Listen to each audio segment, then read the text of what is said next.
guys, didn't see you there. It's Dr. Nora, stay healthy. So we are on our way to the accountant because, oh my God, it's the end of the financial year. Now, what does that actually mean in plain layman's terms? It means that we need to head on over to an accountant to help sort out all of our receipts, MDU cover, indemnity cover, expenses, course expenses, the whole shebang, because I literally have no idea how it works in this country. The most striking difference working as a GP here in Australia is that you're an independent contractor, whereas in the UK you either work as a salaried GP earning a salary every year, or you work as a locum GP where you get paid on an hourly basis. The difference here in Australia, being an independent contractor, is that you get paid per patient that you see. Now, that means the more patients you see in a day, fantastic, you get paid more money, but if you don't see as many patients in a day, you don't get any money, or get little money, which is not cool. However, it does have its positives in that if you do start to build up a name for yourself, you get to see loads of patients, and I guess, as they say, the world is your oyster card.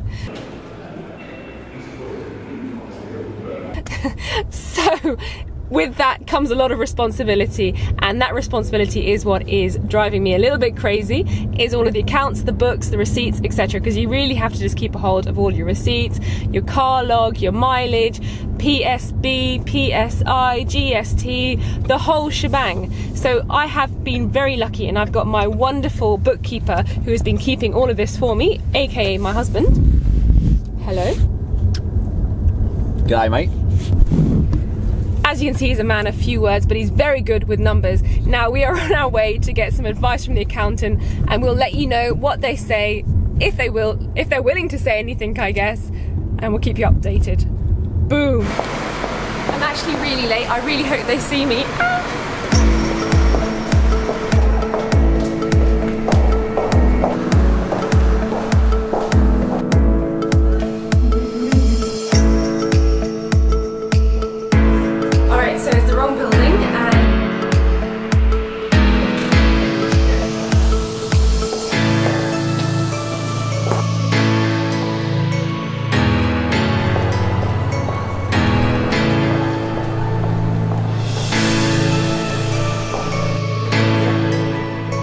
What did you think, Mr. Bookkeeper? Well, things we learned is that you get 100%. Okay, so...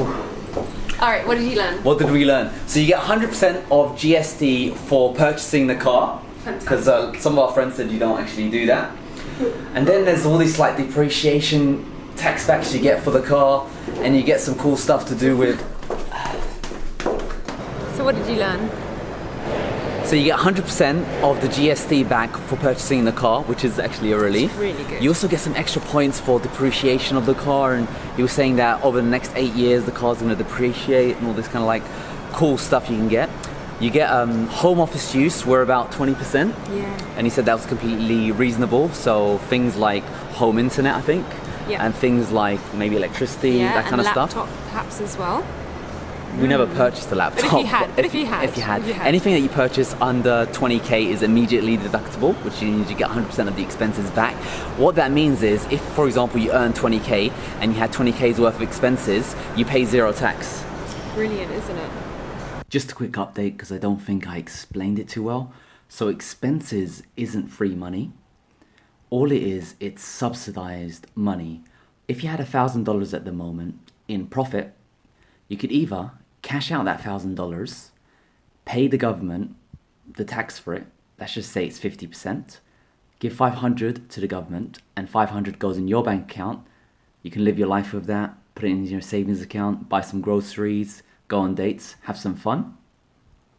Or, if there's a valuable business expense, which is just say for £1,000, just say there's a nice course in the CBD, it's all about training on how to do some really cool doctory kind of things.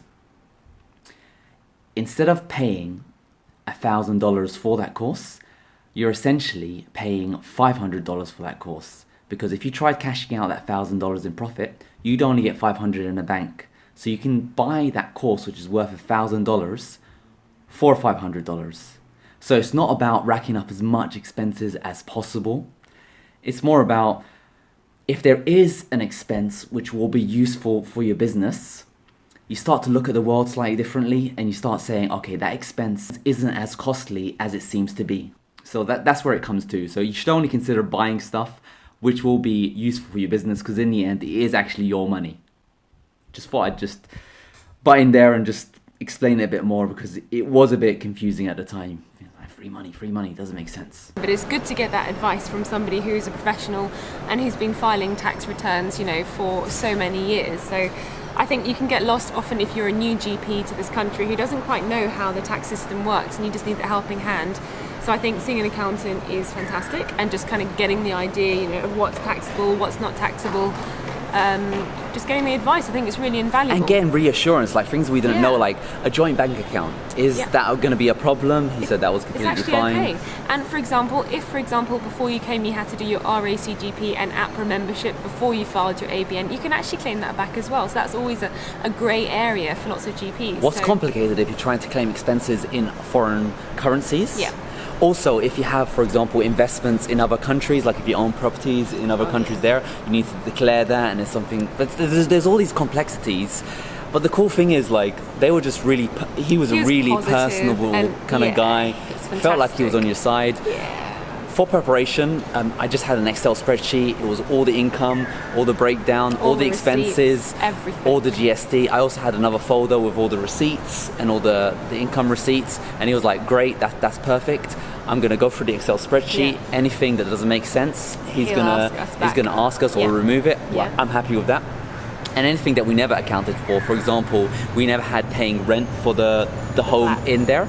So he said, don't worry, he's going to sort it. It just seemed like he seemed like he was on our side, and he wanted to help us, and he gave us some genuine, nice advice. And honestly, I didn't feel like I was getting conned or anything like that. I actually wanted him to help us, which is fantastic. A really nice guy. I don't know what to really tell you accounts-wise. You can do it yourself, but I think maybe the initial one, just get some advice from somebody who's done it a lot more times. Unless you're quite good, unless you've read it all up and you're okay with it. But I think even the first time, still get some advice. It's probably worth just getting an accountant to do it, because the fees are pretty reasonable, good. $220 reasonable for your GST returns, and the annual returns is $440. That's fine. That's and really it's good. taxable as well. So yeah, it's taxable. He did say though, if we didn't prepare our accounts ourselves, like for example, we've never had the Excel spreadsheet with all the breakdown there, and we didn't have a collection of the receipts and that kind of stuff, he would have charged more for his time, which is fair enough. Not sure how much more, but yeah, it's fair enough. So one tip, I suppose, that was a takeaway point, is to get your things in order. Take pictures of your receipts. Keep an eye and a monitor of everything, so that when you do come to the accountant, it's just a nice, easy process of just laying everything out on the table and just going through it. And there's lots of advice to be told about the super. So for something that we didn't actually know about, and it's actually useful for you guys as well, is with the super, you get this form at the end of the tax year saying, is there any deductions to be made for the super? And we were confused as what to put in there. Yeah. So we only put 2,000 in our super to cover most of the insurance stuff. And pretty much you just say the whole of the 2,000 should be tax deductible. So you don't need to minus any life insurance, you don't need to minus all this kind of stuff. So he's going to correct our form for us and send it off for us on our behalf. And because also he is a tax agent, we get an extended period of time to file our tax returns. So our date is not going to be the end of July, it's actually 25th of August. So we've got some extra time. And you get an extra year to pay your tax. The tax, So he said just keep the money for yourself, put it to one side so that you're gaining the interest rather than paying them up front. Like as soon as you get the bill, just keep it in the bank account and then hold it to one side and then pay them 2 weeks before it's due. Or it's probably more that, oh no, we forgot to allocate money to pay the taxes, so pay next year. I mean, on the whole, I'm very happy, and so guys, there's nothing left for me to say other than stay paying your taxes.